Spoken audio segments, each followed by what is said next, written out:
Bonjour à tous, alors vous savez que j'attache un prix très important à ce que vous compreniez ce dont vous souffrez, notamment quand c'est en lien avec de l'anxiété ou avec les TOC, et c'est vraiment la raison d'être de cette chaîne. Et pourtant, et c'est vraiment paradoxal, même si c'est pas du tout surprenant compte tenu de la nature de l'anxiété, je me suis rendu compte qu'il y avait un certain nombre de personnes qui me rapportaient en séance qu'elles regardaient certaines de mes vidéos en boucle. Et je me suis dit que je ferais une vidéo à ce sujet, une vidéo pour vous mettre en garde en fait. Alors on va prendre un exemple hyper classique. Admettons que à cause de votre anxiété, que ce soit la peur de devenir fou, une peur qui est très fréquente, dont j'ai déjà parlé sur la chaîne, alors elle peut se présenter de deux manières différentes. Soit que vous ayez peur de certains de vos symptômes, comme la dépersonnalisation ou les attaques de panique, et vous avez peur que ces symptômes soient en fait des symptômes non pas d'un trouble anxieux, mais de quelque chose de beaucoup plus grave. Alors typiquement, ça va être la schizophrénie, ce qu'on entend le plus souvent.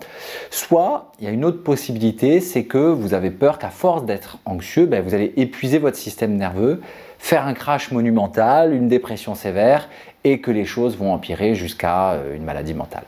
Alors autrement dit, dans ce deuxième cas, vous vous faites du souci de vous faire trop de soucis, et c'est ce qu'on appelle les méta-inquiétudes. Mais bon, ça c'est juste une parenthèse. Alors donc, comme vous avez cette peur, vous allez sur internet, vous regardez des vidéos, dont les miennes, mais évidemment pas que, et ça vous rassure. Sauf que le problème, c'est que le lendemain ou 2 jours après, vous avez la même inquiétude et vous vous rappelez des vidéos que vous avez vues la veille. Et là, vous voulez absolument être sûr que vous avez bien compris. Alors, vous regardez la vidéo à nouveau. Ou alors, il y a un petit détail qui vous interpelle et vous commencez à être fixé sur le petit détail en question. Alors là, il a dit ça, donc tout le reste, c'est vraiment moi, mais ce truc-là, pas vraiment. Donc si ça se trouve, mon problème n'est pas vraiment un trouble anxieux et c'est plus grave que ça. Et donc, que ce soit pour une raison ou pour l'autre, ou simplement pour retenir des arguments que vous avez entendus qui vont vous rassurer, ça vous amène à regarder les mêmes vidéos encore et encore et encore. Alors, au fond de vous, vous savez très bien que ce n'est pas juste un petit mot qui va tout changer, vous savez très bien que vous avez compris le message général qui est donné dans la vidéo, mais il y a cette espèce de doute, il y a ce besoin de vérifier, de vous rassurer, et à cause de ça, vous regardez certaines vidéos en boucle. Alors s'il vous plaît, si vous êtes abonné à cette chaîne, écoutez-moi bien. D'ailleurs, si vous n'êtes pas encore abonné à cette chaîne, écoutez-moi bien aussi et commencez par vous abonner, mettre un petit like. Vous pouvez découvrir mon petit guide contre l'anxiété. J'ai également des programmes en ligne qui sont très appréciés. Alors n'hésitez pas à découvrir tout ça. Vous avez tous les liens dans la partie texte sous la vidéo. Donc, je reviens à ce comportement de revoir plusieurs fois les mêmes vidéos. Ce comportement, c'est la même chose que vous devez combattre parce que c'est un exemple parfait de ce qui vous maintient dans l'anxiété. Et vous voyez très bien que ça fonctionne comme un cercle vicieux. Alors, dès lors que vous devez recommencer sans cesse quelque chose à cause de votre anxiété, vous pouvez être sûr que c'est un comportement qui est problématique. Alors vraiment, c'est quelque chose qui me perturbe un peu, je dois dire, parce que ça signifie que mes vidéos qui sont destinées à vous apprendre des choses et à mieux gérer votre anxiété, mes propres vidéos peuvent contribuer à entretenir le problème. Et là, c'est vraiment troublant et je tenais vraiment à vous informer que c'est un des risques possibles en consultant ma chaîne ou bien évidemment celle d'un autre professionnel de la santé mentale. Et dans le fond, essayez de retenir ceci. Il y a 2 types de réassurance, l'une qui est efficace et l'autre qui est problématique. Alors, être rassuré de manière efficace et positive, on va dire, qu'est-ce que c'est quoi? C'est déjà une réassurance qui se maintient, tout simplement. Alors, ça veut dire quoi?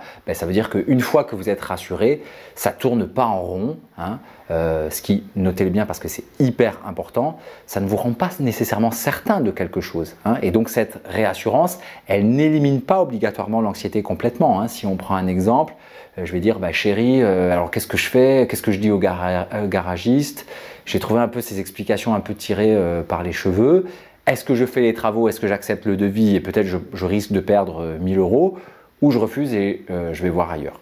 Et là, votre conjointe peut répondre, écoute, il t'a dit que tu ne pouvais pas de toute façon continuer à rouler comme ça risque de péter à n'importe quel moment. et c'est pas 1000 € que ça va te coûter à ce moment-là, c'est la voiture au complet. Alors fais les travaux et on verra après. Alors je décide de faire les travaux et il va rester une incertitude, hein, mais j'ai plus besoin de poser la question. Je vais rester un peu anxieux, je vais rester incertain sur ce qui arrive, mais j'ai plus besoin de reposer encore et encore la question. Et à l'inverse, il y a un autre type de réassurance qui, elle, est totalement stérile. Et pourquoi on peut dire qu'elle est stérile? C'est parce qu'elle ne se maintient pas, c'est-à-dire qu'il faut toujours la recommencer, hein. Je veux être sûr que la dépersonnalisation ne conduit pas à la folie. Alors il faut que je revoie la série de vidéos sur la dépersonnalisation, être sûr que j'ai bien compris, que je suis vraiment dans le cas de figure dont il parle. Mais le lendemain ou 2 ou 3 jours après, je dois vérifier à nouveau, être sûr à nouveau. Et c'est ça qu'on appelle la réassurance stérile qui entretient l'anxiété. Donc ce qui est important, ce n'est pas le contenu de la réassurance, ce n'est pas les mots exacts que vous entendez, c'est la manière dont elle agit. Et si la manière dont elle agit, c'est en se répétant encore et encore et encore, hein, en donnant le sentiment qu'elle ne sera jamais assez, alors c'est de la réassurance vide, c'est de la réassurance stérile et elle participe à votre anxiété.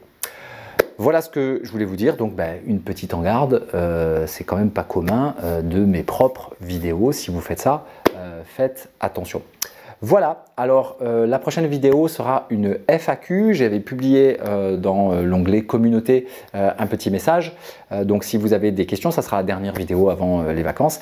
N'hésitez pas à les marquer et puis je ferai une petite sélection des questions auxquelles je peux répondre. Je vous dis à très bientôt. Bye bye.